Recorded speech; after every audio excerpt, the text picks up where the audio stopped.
sun. We haven't seen it for days and days, and out it's popped,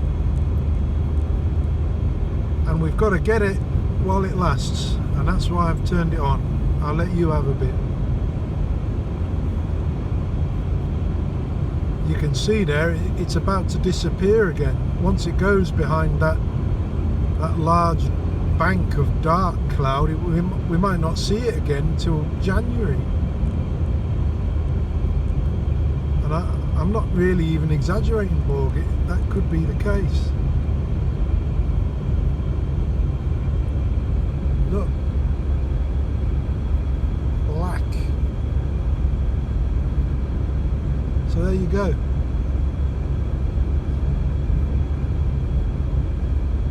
Other than that, Borg, we're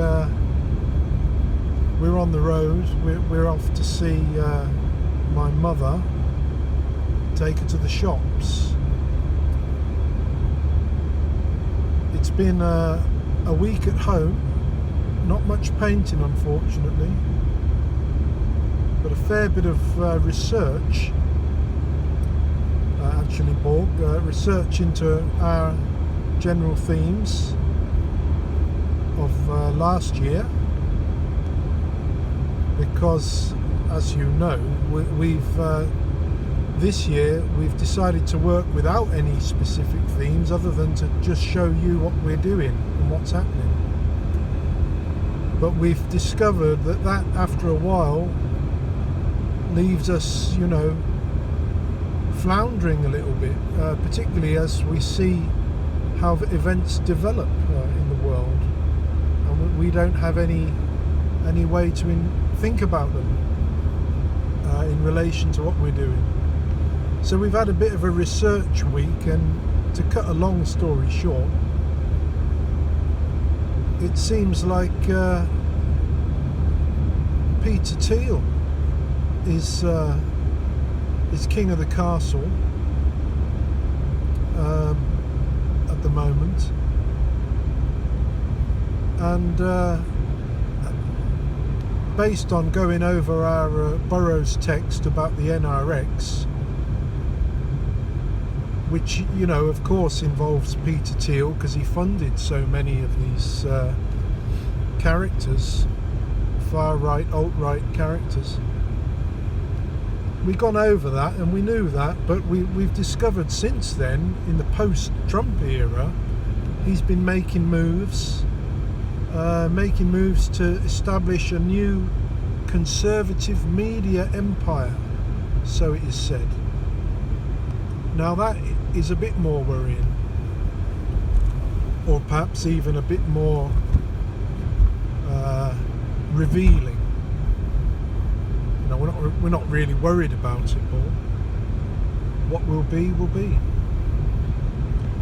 But he's also been back in the campaigns of some young, rather nasty politicians that will basically share his idea for sort of Planeteer-run GovCorps, you know, with billionaire founders at their heads.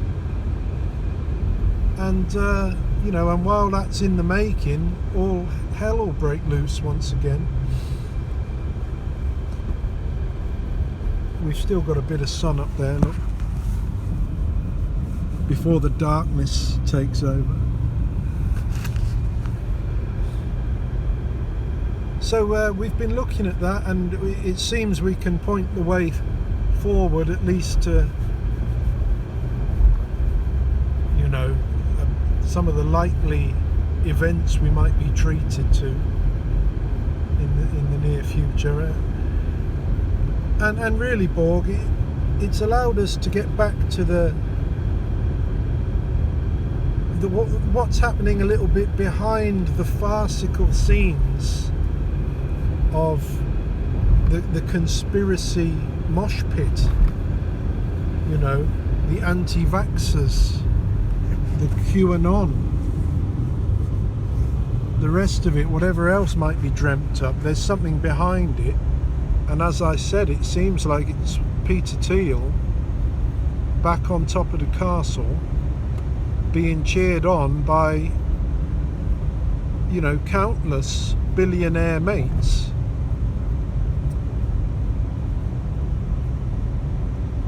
And we've elected to pursue that research instead of going out painting. So that really should show you, Borg, that we were in need of a bit of a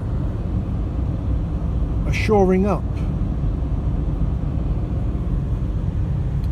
Perhaps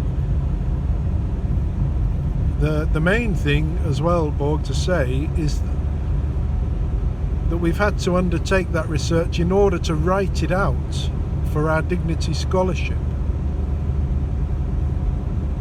As we've not only ignored it in favour of talking to you, when we have turned on to do some writing, we found either that it's all been said to you, or that we've lost direction a little bit. We've jumping from one bizarre scene to the next,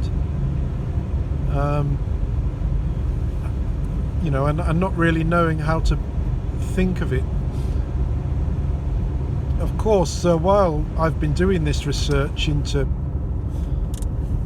Peter Thiel's doings, there's been the climate summit, the great leaders of the world, democratic leaders that is, it doesn't include the real leaders like Peter Thiel and his mates. The democratic leaders of the world are meeting to discuss the climate change, and a very little reason to think they're going to do much difference. But perhaps the next thing we really ought to look into is how the tech libertarian views of Peter Thiel, plus the conservative media empire he's investing in. You know, if we thought Truth Social might be a bit of a problem, what he's got up his sleeve will be a nightmare.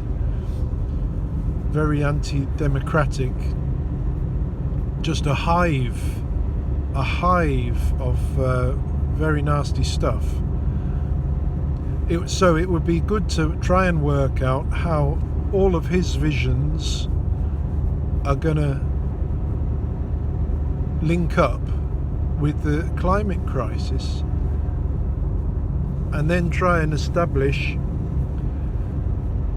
just how far he might be willing to, in his own mind perhaps, let the world just burn,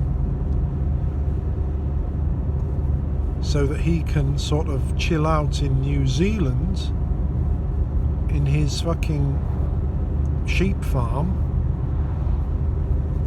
and wait for it to blow over, you know, playing chess with robots and that. Anyway, this is highly illegal. We don't have a Tesla, so I'm contravening the regulations by talking to you here, Borg. So having got that out, we're going to say goodbye again and turn it on. We know not when. We've got no money, we've got very little paint, got no exhibitions planned, and very little prospect of anything saving us, Borg. We'll be lucky to get to the end of the season, so we'll turn it on, well, either we'll turn it on when we've got something else to say, or if by some miracle we have a change of fortune. But the sun's gone now, Borg, as you can see. I hope you enjoyed that. I certainly did. Well, yeah. I'll see you when I see you.